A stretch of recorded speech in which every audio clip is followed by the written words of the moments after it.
Tamerlane by Edgar Allan Poe. Kind solace in a dying hour, such, Father, is not now my theme. I will not madly deem that power of earth may shrive me of the sin unearthly pride hath revelled in. I have no time to dote or dream. You call it hope, that fire of fire. It is but agony of desire. If I can hope, oh God, I can. Its fount is holier, more divine.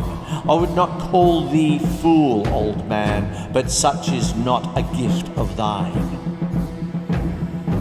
Know thou the secret of a spirit bowed from its wild pride into shame. O yearning heart, I did inherit thy withering portion with the fame, the searing glory which hath shone amid the jewels of my throne.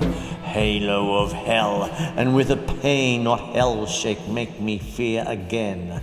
O craving heart for the lost flowers and sunshine of my summer hours, the undying voice of that dead time with its indeterminable chime rings in the spirit of a spell upon thy emptiness a knell. I have not always been as now. The fevered diadem on my brow I claimed and won usurpingly. Hath not the same fierce heirdom given Rome to the Caesar, this to me? The heritage of a kingly mind and a proud spirit which hath striven triumphantly with humankind.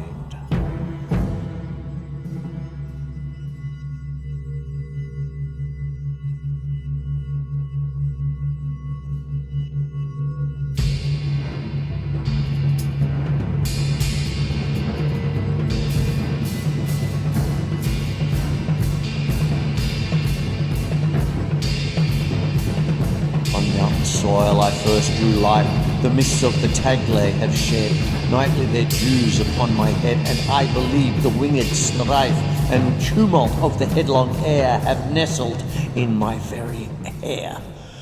So late from heaven that dew it fell, mid dreams of an unholy night, upon me with the touch of hell, while the red flashing of the light from clouds that hung like banners over appeared to my half-closing eye the pageantry of monarchy, and the deep trumpet thunder's roar came hurriedly upon me, telling of human battle where my voice, my own voice, silly child, was swelling.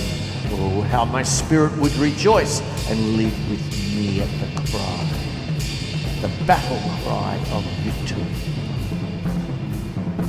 The rain came down upon my head, unsheltered, and the heavy wind rendered me mad and deaf and blind. It was but man, I thought, who shed laurels upon me, and the rush, the torrent of the chilly air gurgled within my ear the crush of empires with captives' prayer, the hum of suitors and the tone of flattery round the sovereign's throne. My passions from that hapless hour usurped a tyranny which men have deemed since I have reached to power. My innate nature, be it so, but Father, there lived one who then in my boyhood, when their fire burned with a still intenser glow, for passion must with youth expire. Even then, who knew this iron heart in woman's weakness had a part? I have no words, alas, to tell the lovingness of loving well, nor would I now attempt to trace the more than beauty of a face, whose lineaments upon my mind are shadows on the unstable wind. Thus I remember having dwelt some page of early lore upon, with loitering eye, till I have felt the letters with their meaning melt to fantasies with none.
she was worthy of all love. Love as in infancy was mine.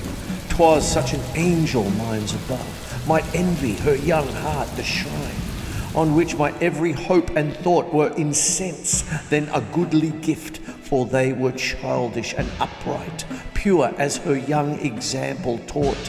Why did I leave it and drift, trust to the fire within for light?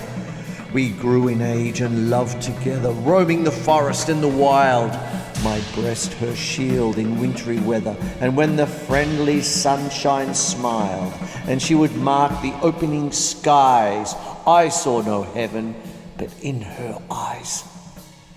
Young love's first lesson is the heart, for mid that sunshine and those smiles, when from our little cares apart and laughing at her girlish wiles, I'd throw me on her throbbing breast and pour my spirit out in tears. There was no need to speak the rest, no need to quiet any fears of her who asked no reason why, but turned on me her quiet eye.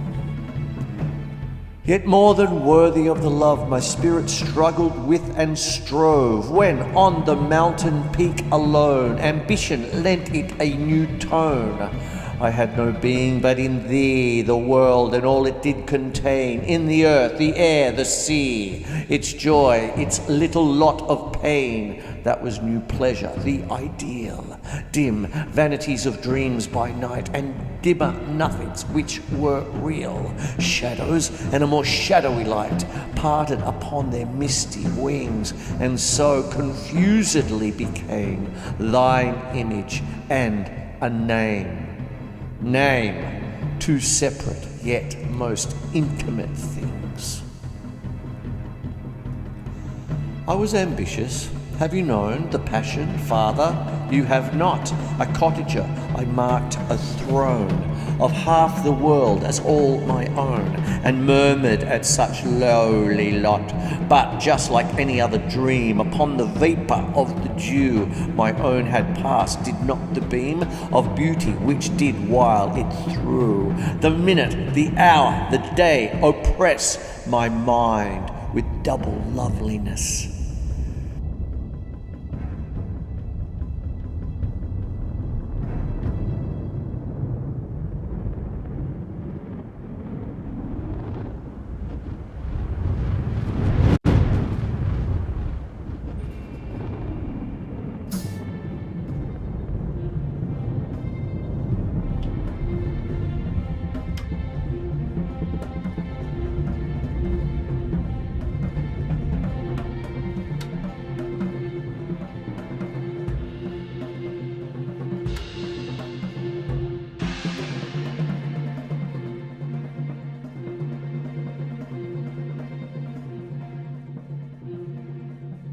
We walked together on the crown of a high mountain which looked down afar from its proud natural towers of rock and forest on the hills, the dwindled hills, begirt with bowers and shouting with 1,000 rills.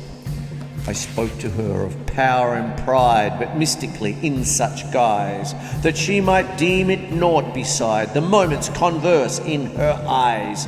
I read, perhaps too carelessly, a mingled feeling with my own. The flush on her bright cheek to me seemed to become a queenly throne, too well that I should let it be light in the wilderness alone. I wrapped myself in grandeur then, and donned a visionary crown. Yet it was not that fantasy had thrown her mantle over me, but that among the rabble men lion ambition is chained down, and crouches to a keeper's hand. Not so in deserts where the grand, the wild, the terrible conspire with their own breath to fan this fire. Look round thee now on Samarkand. Is she not queen of earth, her pride above all cities? In her hand their destinies, in all beside, of glory which the world hath known, stands she not nobly and alone, falling her veriest stepping stone? shall form the pedestal of a throne, and who her sovereign? Timur, he whom the astonished people saw striding over empires, haughtily a diademed outlaw. O human love, though spirit given on earth of all we hope in heaven, which fallest into the soul like rain upon the sirocked withered plain, and failing in thy power to bless, but leavest the heart a wilderness, idea which bindest life around with music of so strange a sound, and beauty of so wild a birth. Farewell, for I have won the earth.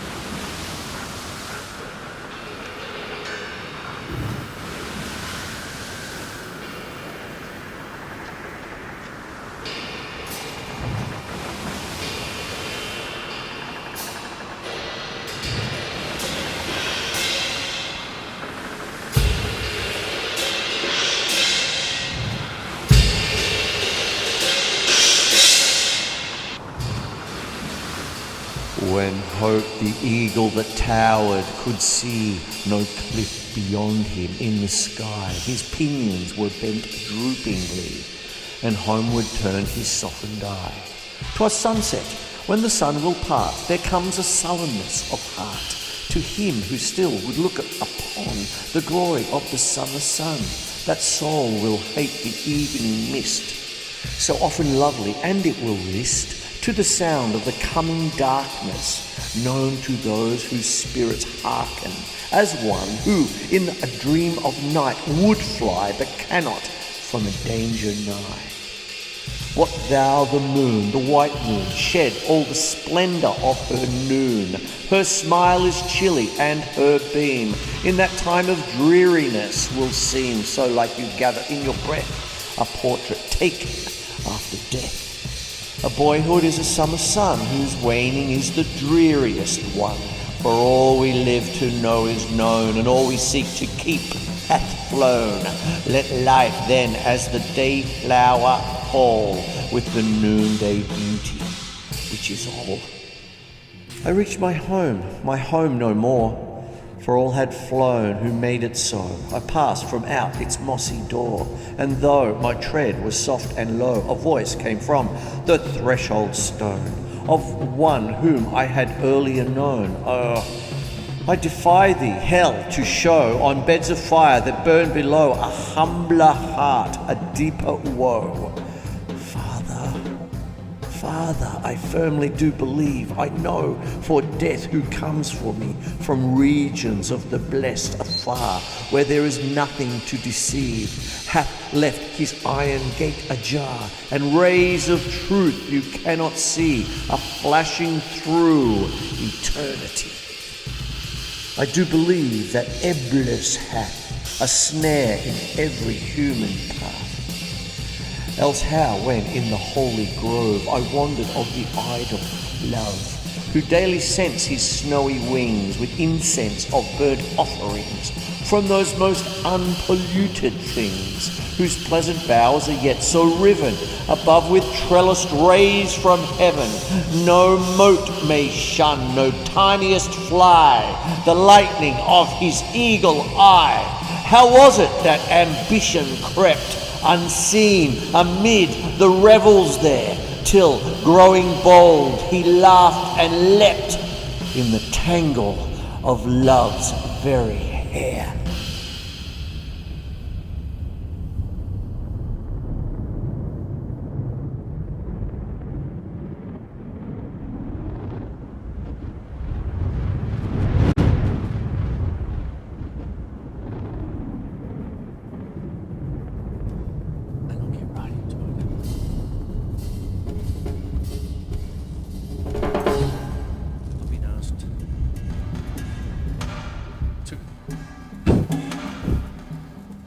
Play the Raven by Edgar Allan Poe. here I go. Once upon a midnight dreary, while I pondered weak and weary, over many a quaint and curious volume of forgotten lore, while I nodded nearly napping, suddenly there came a tapping, as of someone gently rapping at my chamber door. "'Tis some visitor," I muttered, tapping at my chamber door. Only this, and nothing more. Distinctly I remember it was in the late September, and each separate dying ember wrought its ghost upon the floor. Eagerly I wished the morrow, vainly I had to borrow from my books a case of sorrow, sorrow for the lost Lenore, for the rare and radiant maiden whom the angels named Lenore, nameless, here forevermore. And the silken, sad, uncertain rustling of each purple curtain thrilled me, filled me with fantastic terrors never felt before. So that now to still the beating of my heart I stood repeating, "'Tis some visitor entreating entrance at my chamber door." Some late visitor entreating entrance at my chamber door. This is nothing more. Presently my soul grew stronger, hesitating then no longer. "Sir," said I, "oh madam, truly your forgiveness I implore. But the fact is I was napping, and so gently you came, as so faintly you came tapping at my chamber door, that I scarce was sure I heard you. Here I opened wide the door. Darkness there, and nevermore. Deep into that darkness peering, long I stood there wondering, fearing, doubting, dreaming dreams no mortal ever dared to dream before. But the silence was unbroken, and the stillness gave no token, and the only word there spoken was the whispered word, "Lenore." This I whispered, and an echo murmured back the word, "Lenore." Merely this, and nothing more.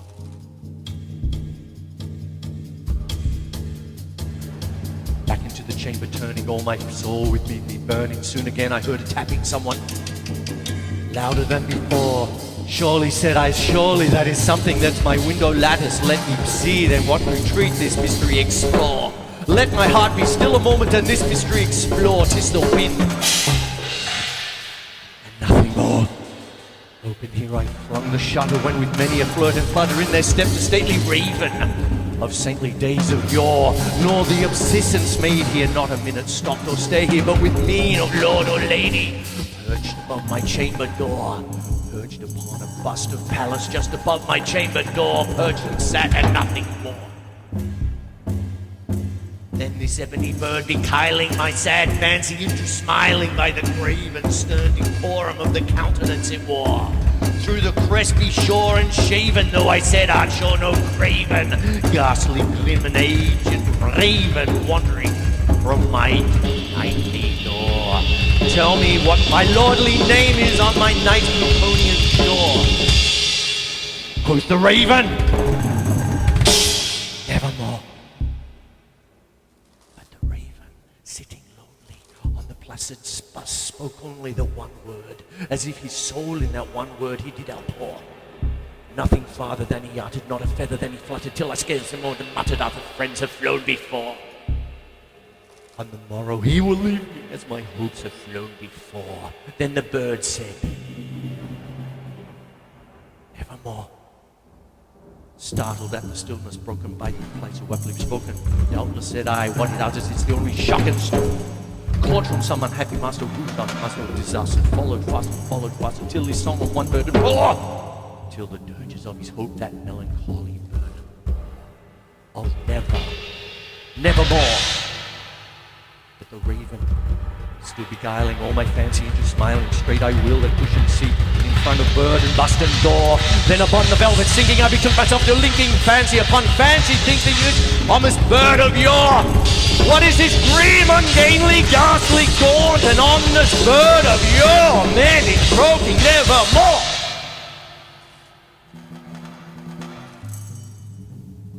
This I sat engaged in guessing, but no syllable expressing to the fowl whose fiery eyes now burned into my bosom core. Listen more, I sat divining with my head at ease reclining on the cushion's velvet lining that the lamp gloated o'er, but whose velvet violet lining with the lamplight floating o'er, she shall press on nevermore.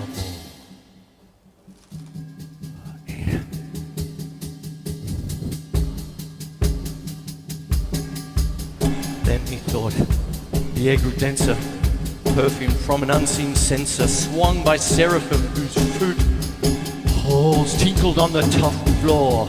Wretch, I cried, thy God hath lent thee, by these angels he had sent me. Respite, and nepent from my memories of Lenore. Quaff, oh quaff, this giant's nepent and forgot his lost Lenore. Quoth the raven,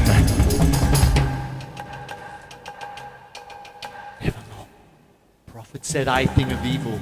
Prophet still if bird or devil, whether tempter sent or whether tempest tossed thee here ashore. Desolate yet all undaunted, on this desert land enchanted, on this home by horror haunted, tell me truly I implore. Is there balm in Gilead? Tell me, I implore. Quoth the raven, nevermore. Prophet said I, thing of evil, prophet still if birds of evil, by the heaven that bends above us, by that God we adore. Tell this soul with sorrow laden with the distant Aden, if it should clasp a sainted maiden whom the angels name the Lord. Clasp a rare and radiant maiden whom the angels named Lenore. Quoth the raven, be the word our sign of parting, bird or fiend, I shrieked upstarting, get thee back into the tempest and night's Plutonian shore. Leave no black gloom as the token of the lie thy soul hath spoken. Leave my loneliness, oh broken, quit the bust above my door. Oh,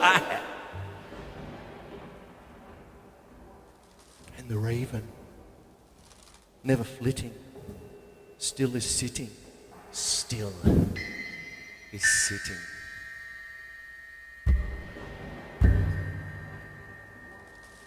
On the pallid bust of Pallas, just above my chamber door. And his eyes have all the seeming of a demon's that is dreaming, and the lamplight over him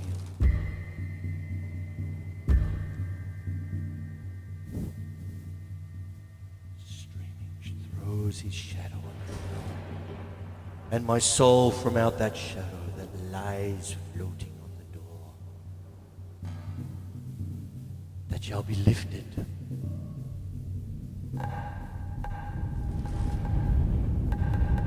Nevermore.